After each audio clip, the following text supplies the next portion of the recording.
Hey guys, welcome back to another video on the Inside Spurs channel. Hope we're all well. Good to be with you again. Hope your week has started off as well as it possibly could have. We're going to be looking into our Champions League match preview with Marseille. We're going to look at what we should expect from Marseille in terms of how they've looked this season in Ligue 1. We're going to talk about a little bit of team news from Marseille and of course Spurs, and just give our general predicted lineups for the game. Guys, like, comment, subscribe, bell notification, all that jazz, right? Let me know about the game coming up. Let me know what you think the performance may look like. Let me know what you think the result will look like. Let me know what you think team news may look like. I'm excited to sort of get into this, but I'm also excited to see what you guys think, okay? But let's dive straight in, and I'm going to start with Marseille. I think most people probably know most of the Spurs news, but so let's get into Marseille, where maybe a lot of people don't know about Marseille. So Marseille, being that they play in France and Ligue 1, if you weren't aware, I'd be impressed. They've started the season very, very well, okay? So they've played 6 games so far this season. They have won 5 and they've drawn 1. You'll be impressed with some of these performances, for sure. And I also think, before I just jump straight in, I think Marseille at home, in terms of home games in the Champions League group stage, I think this will be our most difficult test.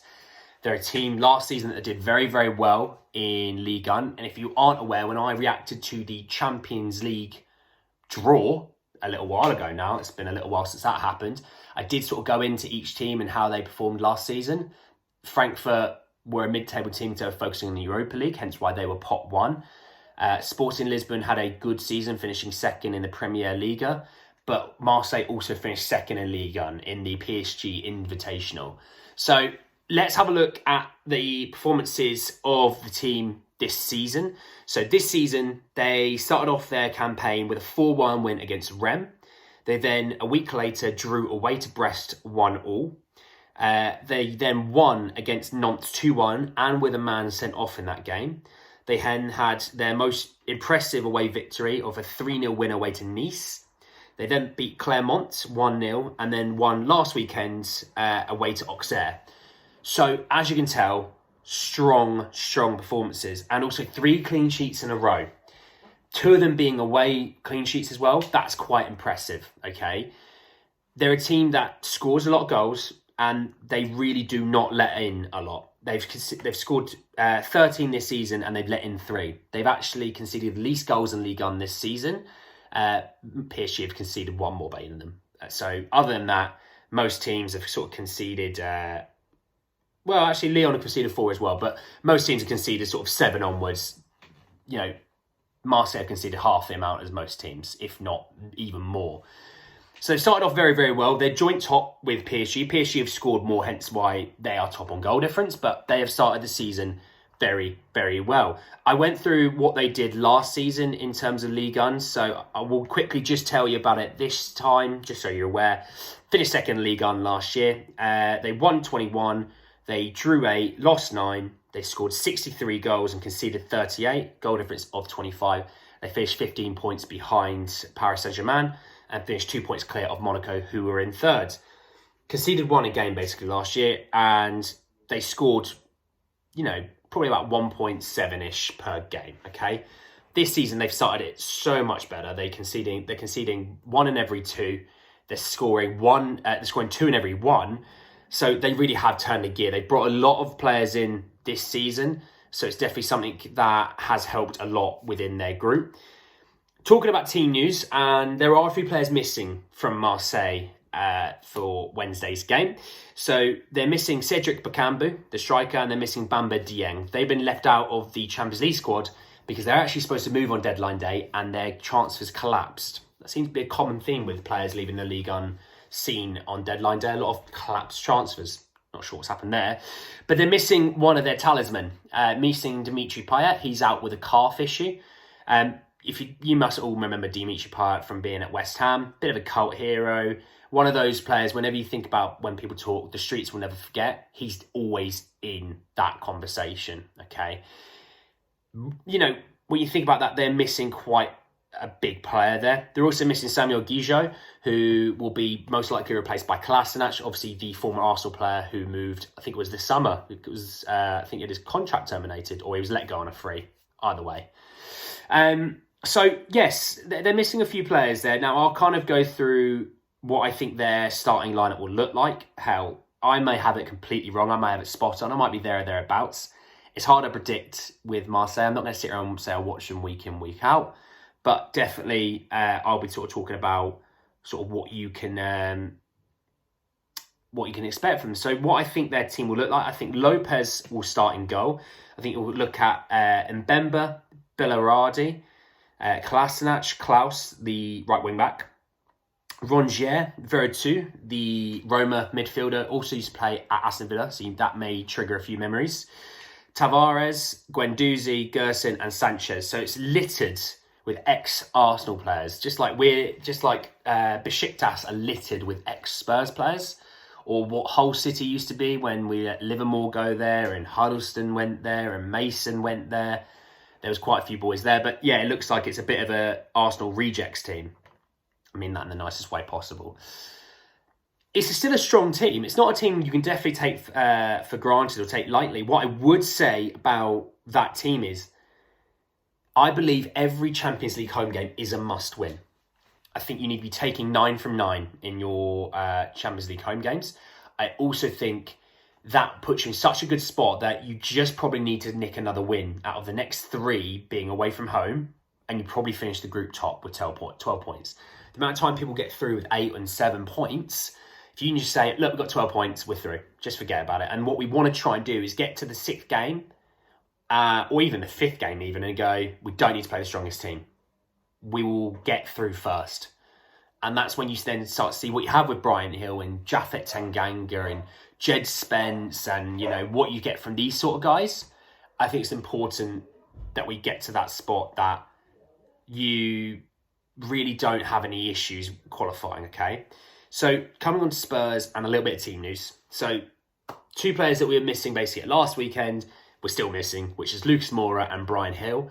That's the only 2 real concerns. Now, I think there'll be rotation again. I think that's to be expected. With Man City away at 5:30 on Saturday, we're going to need to rotate. We want to win this game, but we've also got a massive game at the weekend against the only other undefeated team in the league.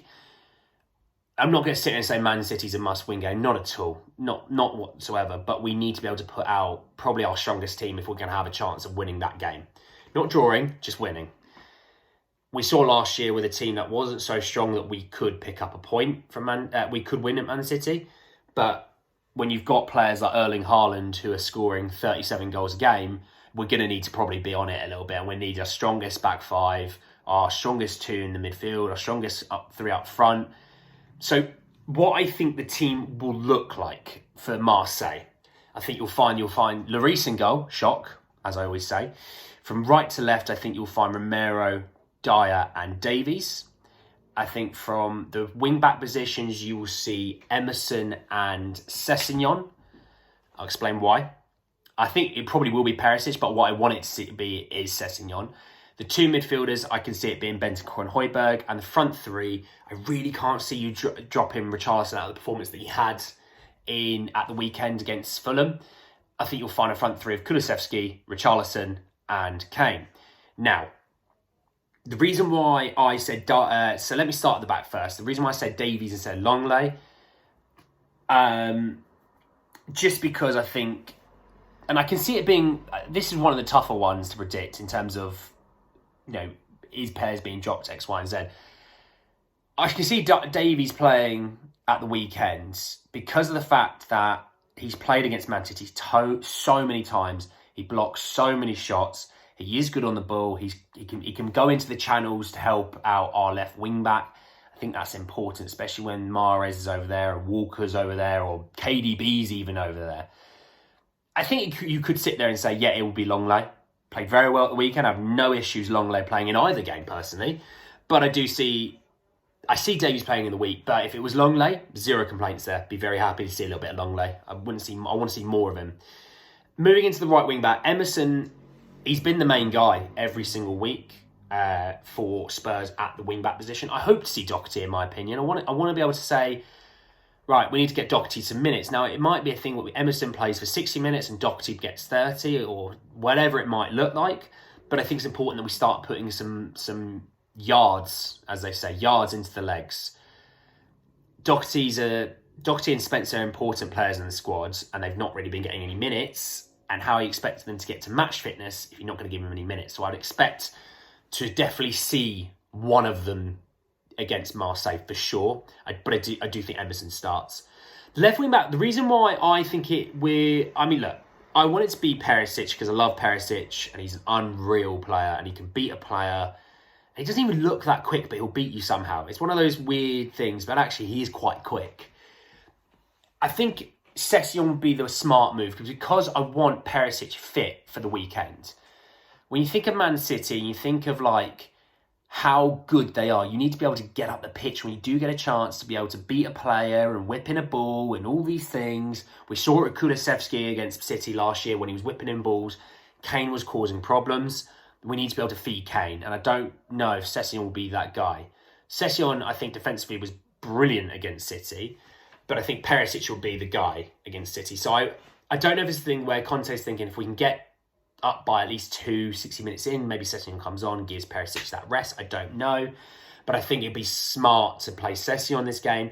Keep Perisic on the bench. If you need him off the bench for the last 30, you can do that. But I think we want to keep Perisic fully ready for the weekend.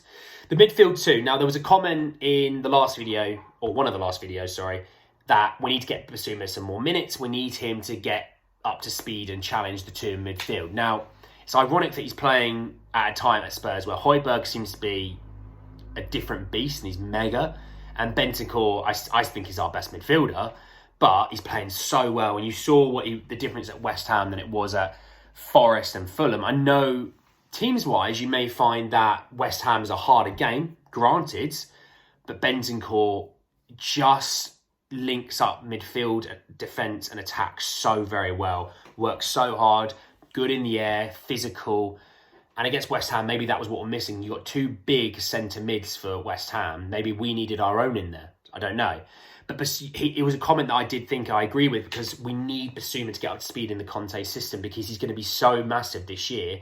We will have to rotate. Those two guys will pick up some knocks and injuries like Bentancur has, like Højbjerg did, but recovered for the weekend.